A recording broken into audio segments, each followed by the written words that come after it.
Hey, Detroit, this is the first episode of Detroit Next, a collaboration between Bridge Detroit and Detroit is Different to bring you all kinds of information, in-depth information, detailed information about this year in the city of Detroit. 2025 is when all kinds of electoral decisions will be made, all kinds of change will be laid for the future. Detroit Next is your place to find information about that. I'm Stephen Henderson from Bridge Detroit. I'm Malachi Barrett. I'm a political and city hall reporter for Bridge Detroit. Yes, Malachi is our star city hall reporter at Bridge Detroit, somebody who is covering the race already in really detailed and nuanced ways. And before we even get started, I just want to say that the way Malachi has been approaching this is exactly the way it needs to be approached. I'm someone who has been a reporter and a journalist in Detroit for a long time, covered a lot of different politics and races and elections. I've done the same thing in lots of other communities. It feels like we've lost so much of the infrastructure that would cover elections in the way that we're trying to at Bridge Detroit. It's really important that you're doing the work that you're doing, and Detroit Next is a place that will feature not only that work, but a lot of the other work that's going on as well. Yeah, I've already had people reaching out and saying, where's the coverage of the mayoral race? It's coming up fast. August is the primary. It's really soon, yeah. And so I think, this project is meant to elevate, the community concerns that will factor so heavily into this race, to kind of bring that people's agenda to candidates and have them address the things that are important to you. We're already starting to do that in the conversations that I've been having with the candidates. So thank you for everyone that's been reaching out to me via email. We'll have some ways for you to do that later on. But yeah, really the goal is to democratize this democratic process even more and open it up for people, help demystify all of this complicated policy discussion we're going to have, and tell people, why they should care, why they should participate. Yeah. I mean, there are a lot of choices that get made. And this is, a pivot year for the city because so much will turn over. And there are so many questions about the momentum that we have built up, the challenges we still face, that people really do need a lot of information before they go to vote. Yeah, and there's a general sense, I think, that this is going to be a generational election, that this is going to have far-reaching implications for the future of the city. We're in the midst of a very strange and possibly confusing electoral shift that's happening in Michigan as well. We're going to have a new governor after the 2026 election. We've got a new president in the White House now. How will those relationships, work in tandem with our new mayor, or, what kind of friction could emerge there? Those are some of the questions we're starting to think about. These council races are going to be very impactful too. I think the council has had a fairly amicable relationship with Mayor Duggan, at least in the time that I've been here. Well, it's amicable when it needs to be, but it's also combative. It needs to be, right? I mean, it has been. Yeah. This is a mayor who's been pretty aggressive about making sure that council backs the things that he wants to do. He will use both honey and vinegar in that equation, right? I mean, stick, right? There's times when he's done some pretty aggressive things to get council to come along with things, but he does work with them, to build relationships. But you're right, he has had a pretty smooth ride getting what he needs from council. The next mayor, who knows whether that will continue? Will council be a bigger voice and a more opposing voice than it has been with Mayor Duggan? That's one of the questions. Yeah, and I think a lot of people are wondering too, what changes with a return to Black leadership in Detroit, which all of the candidates so far except one are Black. And so Rogelio Landon is Landine is the latest person to get involved, and he's Hispanic and very involved in Southwest Detroit activism as well. So what does that mean in a year where in an era where we've kind of lost Black representation in Congress? We've lost some Black representation in the state legislature as a result of the redistricting that's happened there, and I think there's going to be a lot of intense scrutiny that the next mayor has to endure. So are they ready for that? How are they thinking about that right now? Right? And so what we want to do on this podcast is take time every few weeks to really dig into the substance of what's going on, not just the race itself and who's ahead or who's said what, but the policy context for those conversations. But if you are a candidate or a staffer of a candidate or a community activist or somebody who's just interested in this race at all and you're listening to this, come on the show. We want to talk to you. We want to connect you to to our audience. Yeah. And we want to drive that conversation forward. Yeah. Yeah. So we are already in the year, in the swing of things in this mayor's race, and there are a lot of candidates, but there are some things that have already come up, some issues that have already come up that I think remind Detroiters of the things that we still need a good leader to deal with. Malachi, talk just a little about the candidates themselves. We have 8 candidates who filed already for mayor. We haven't even gotten to the people who might run for council. Yeah, let me see if I can rattle them all. I was going to say, can we remember them all? Well, Council President Mary Sheffield was one of the first seated in the race. She's been, at council since 2013, basically the entire Duggan administration. She's been serving in the council and has, kind of positioned her as somebody who's worked hand in hand on a lot of things, but also has been, pushing back, like you mentioned, when maybe it's appropriate. You also have Councilmember Fred Durhall. He's a former state legislator. He represents D7, and he's going to be getting involved in this race as well. You got Santil Jenkins, who's a former CEO of the nonprofit Thaw, Heating and Warmth Fund. She was also previously on the city council and served one term as the council president. Then you have Solomon Kinlock, Reverend. He leads Triumph Church, which is, I don't know, probably the largest. One of the church. largest, if not the largest. Yeah. And he had a very flashy is kind of the way people are describing. I don't really like that term, but he had a lot of people come out to his campaign announcement in mid-February, kind of filled the Fox Theater with his supporters, and so I think his entrance into the race really shakes up some things.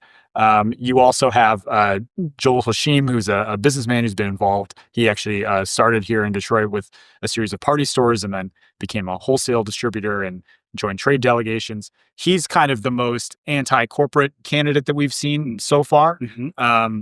Rogelio Landine is the latest person to get involved in the race. He's a former Democratic Party official. He's been involved in a lot of development issues in the city. He runs a kind of education technology company. He's on the Tenants' Rights Commission. He's been on several neighborhood advisory boards that negotiate benefits for these large development projects. So he's a pretty interesting figure to watch as well. And then we got Todd Perkins. He's an attorney who's represented a lot of lawmakers and political folks who have gotten in trouble over the years.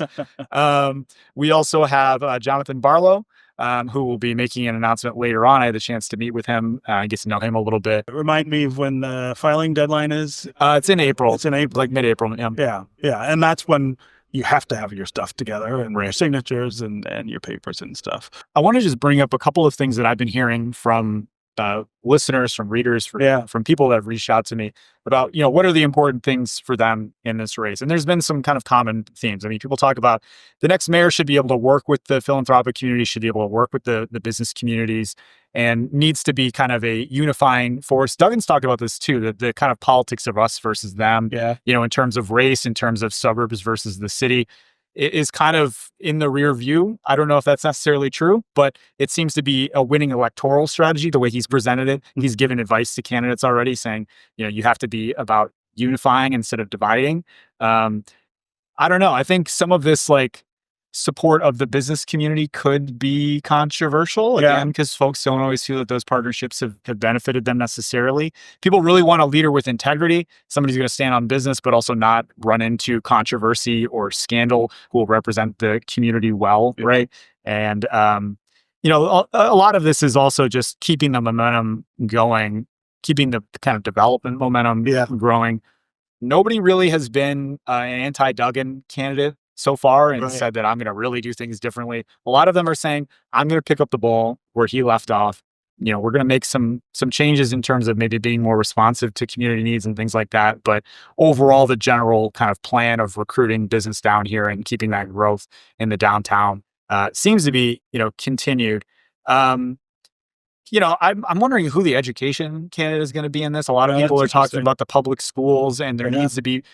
It's, again, something Duggan talked about as he launched his mayoral campaign. And, the literacy rates are too low. The high school preparedness is too low. Mm-hmm. This balance of Are the charter schools serving kids? Is the school system, the public school system serving kids? What can the mayor even do in that? Because they're kind of limited in their authority with the school system, but education is such an important piece of this whole conversation as well. And then who's really just going to be responsive? Who's going to listen to the community when they have concerns about some of the big projects that are coming in the next years with like the rent center, I-375, on and on. We could probably list like 10 more.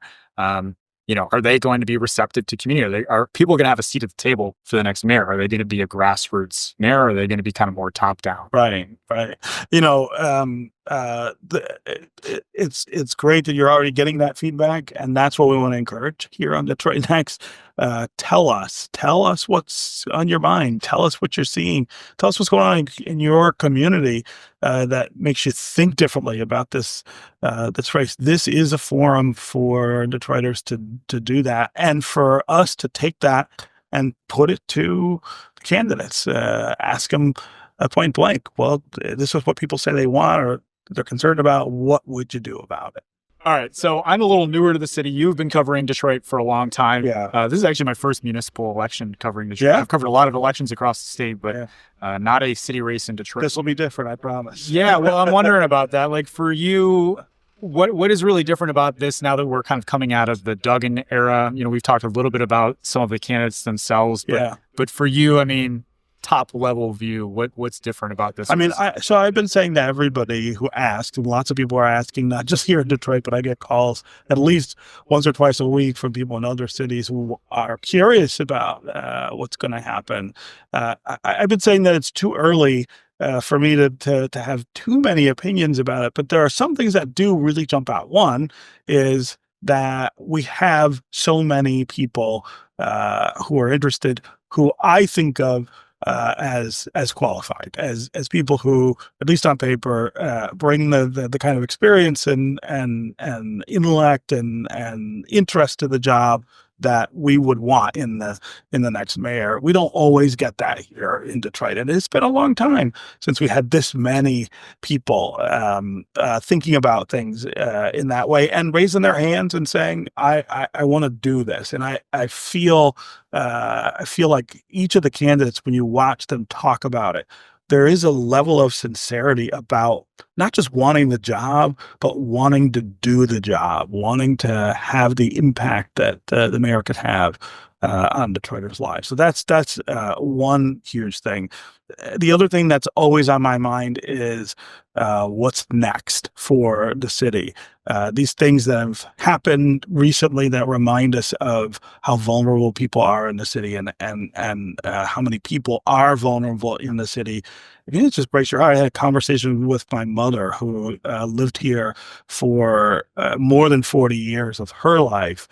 She saw the thing about the children freezing to death in the casino garage on the news where she lives, wanted to ask me about it. And the pain that I heard in her voice about why is this still happening in Detroit? That's what she kept asking me. It's just that, everyone talks about how much better things are all the time. And when she comes to visit, that's when I go show her is all the things that are different. She said that shouldn't still be happening, and I think a lot of us feel that. And this isn't about statistics, right? Statistically, the city is doing better with almost all of those things: poverty, crime, opportunity is up. There are all kinds of ways to get ahead in Detroit now that didn't exist 20 or 25 years ago. But you still have this population of Detroiters that just is not participating in that. And we've got to figure out why.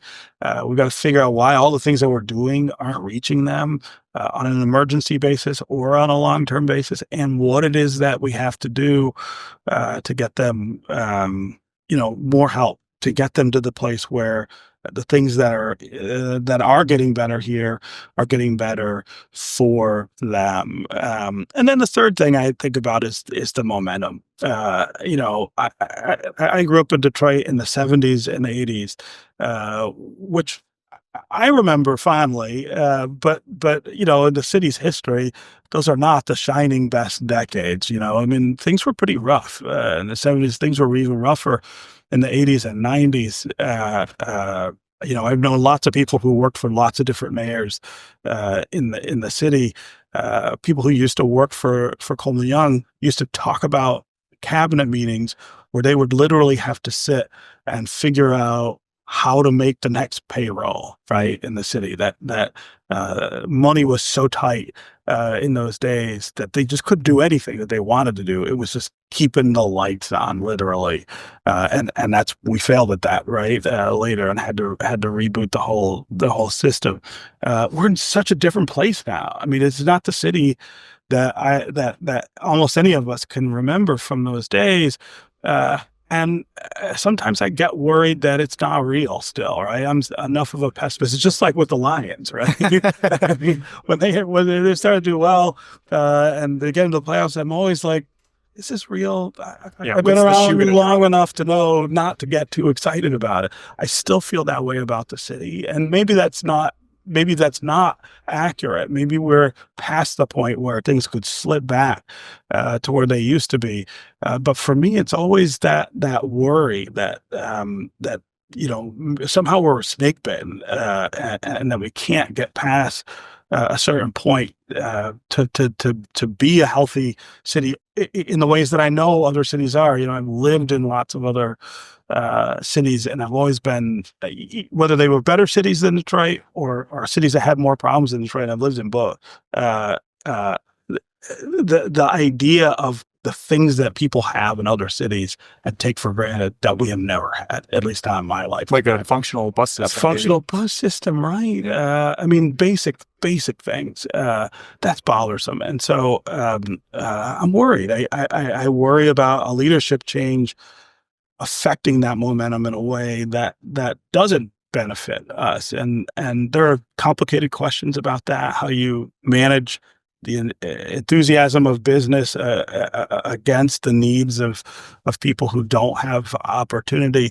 But what we can't have is a halt or a slowing of that momentum and that investment and that interest. So those are the things that I'm thinking of as we kind of go into the meat of the year with the filing deadline and the campaigns and stuff. That's what I'm looking for out of all the candidates.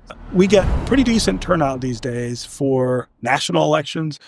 For state elections, they're not awful. For local elections, that number's been going down for quite some time, and it suggests its own dissatisfaction is what it tells me, that Detroiters don't feel like they have good enough choices to motivate them to come out and vote for the government that is closest to them, the government that has the most chance to affect their lives. They're sitting it out. There are a lot of eyes, I think, this year that will be focused on how we get more people to participate. Yeah, it's huge. I mean, it's been an issue in every election that I've covered here. How do we get people? I mean, it's easier than ever to vote now with the changes that have been passed. Early voting means that you basically have an election season instead of an election day.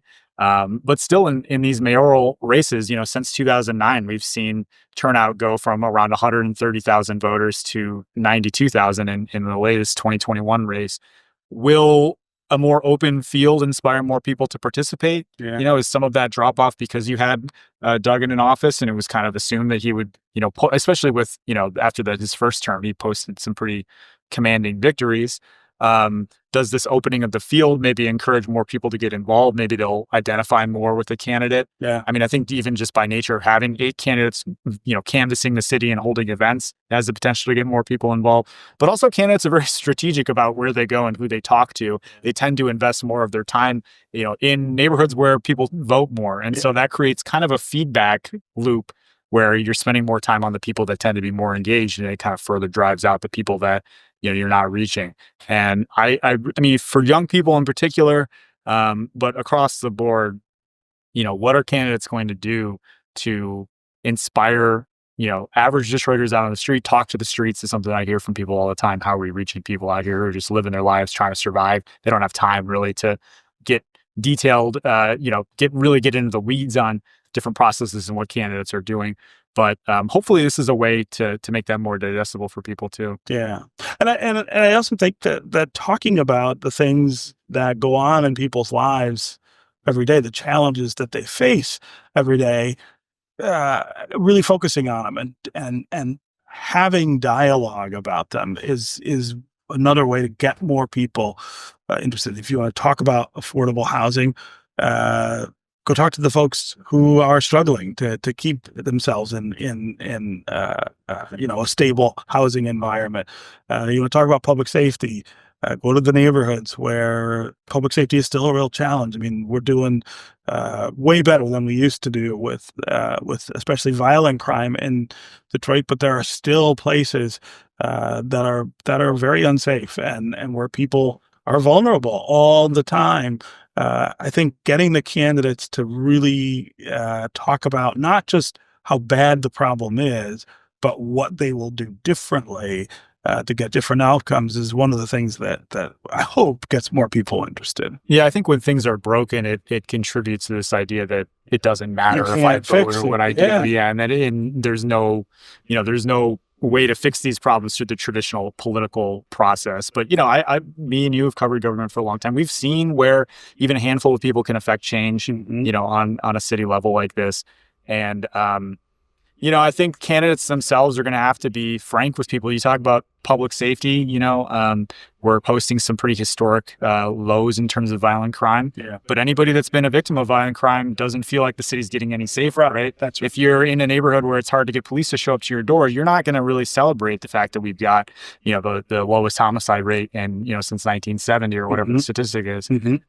I think, for people that maybe feel that, there's been investment into our infrastructure. If your house gets flooded when a pipe breaks, that kind of shatters whatever narrative is being, told to you as well. And so we're trying to be realistic about, what's happening in the city, because also I think when news organizations, put together a certain narrative of the direction that a city is headed, right, kind of flatten things down in that way, miss some of the nuance of what's happening, people are going to read that and then it turns them off as well. Yeah. They feel like, this is all being orchestrated. They don't see themselves right in there anyway. They don't see their reality being reflected in all of that. We're going to cover all of this stuff here on the podcast. We'll also have kind of constant updates through our social media feeds and, of course, our website at Bridge Detroit, the newsletters that we publish. And, of course, Detroit is Different is also going to share on all of that content and add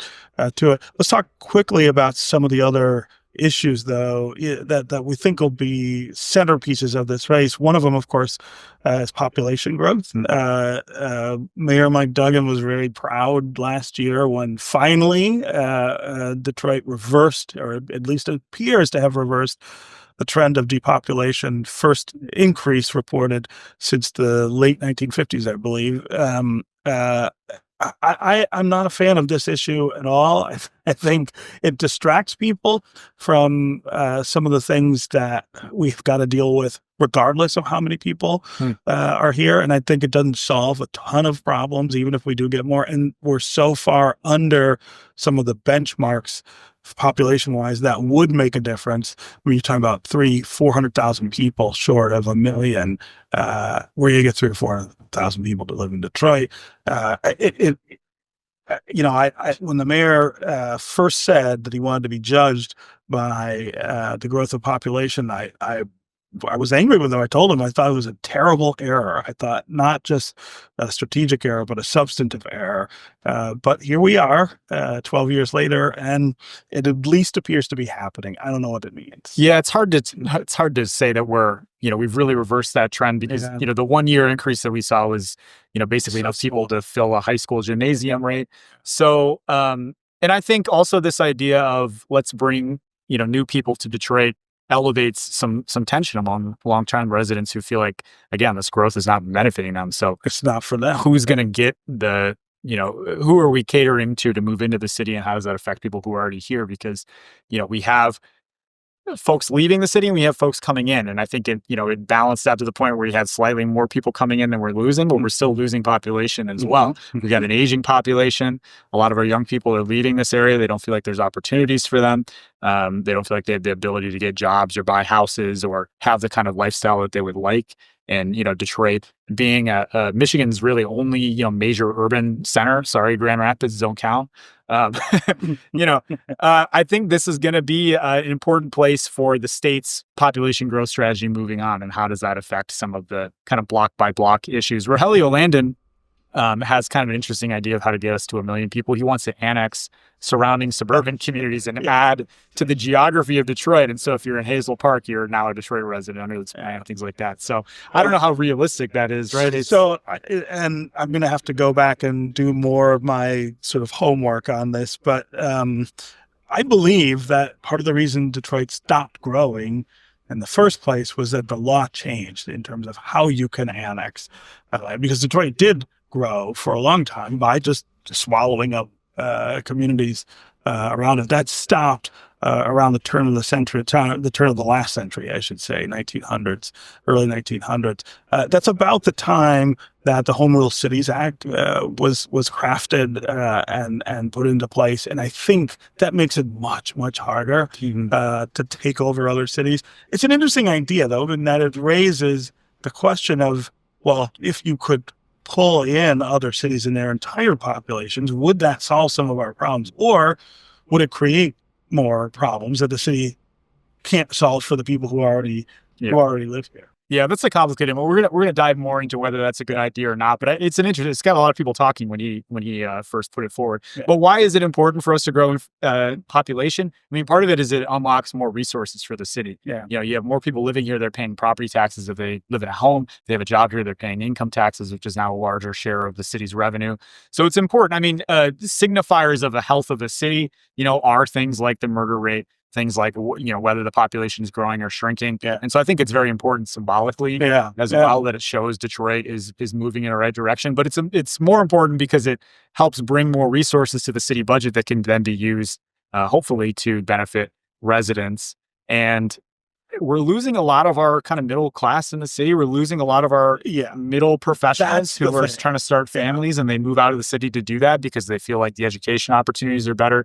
There's more safety and security in the neighborhood, and it's cheaper, frankly, to live in the suburbs in a lot of cases with the highest property tax rate in the region. And candidates have been talking about that as well. Mary Sheffield has talked about bringing down the property tax burden that makes it so difficult for many people to live here, and maybe replacing some of that revenue with an entertainment tax. Yeah. Another, potentially controversial idea, but one that has people talking. Yeah. So, and Michigan just in general has been bleeding residents for such a long time. And it's kind of an unsustainable situation because as the state loses population, we also lose representation in Congress. We have a diminishment of our political power. It has, really big implications. Yeah. Last thing I'll mention before we close is this shift back to Black leadership in Detroit, which seems almost certain, at least in the mayor's office, and the opportunity to elect the first African American woman to be mayor of the city of Detroit. It's not our first chance to do that. That's happened several times. Voters have chosen not to. But in this race, you've got, at least so far, some formidable choices that seem to push us in that direction. It will be interesting to see what role race plays in this race in 2025 after all the things that have happened in the last 20 years in the city. But you'd be, I think, crazy to pretend that it won't matter. It's a city where this is always on people's minds.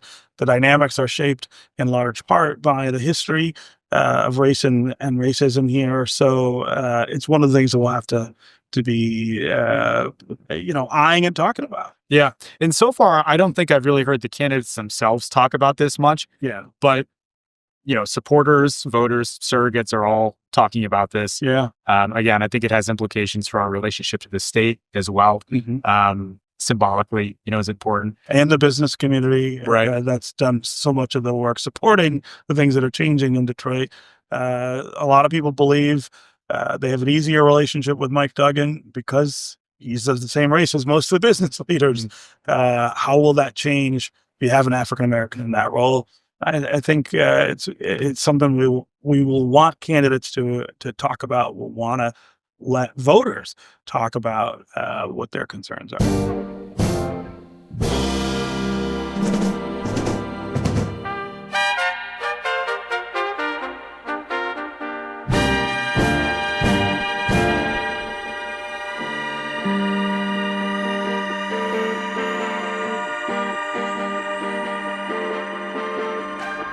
Detroit Next is a community-led project from Bridge Detroit and Detroit is Different, which means that we can't do this work without you. We need your support.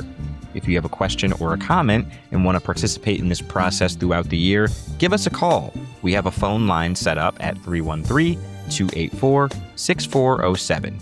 Leave us a message and we'll play it on the podcast. If you like what we're doing, head to bridgedetroit.com and subscribe to our newsletters. All of that content, again, is free, no paywalls for anybody. We're trying to make this as accessible as possible. Head to our YouTube channel to get full episodes and interviews along with extra content throughout the year.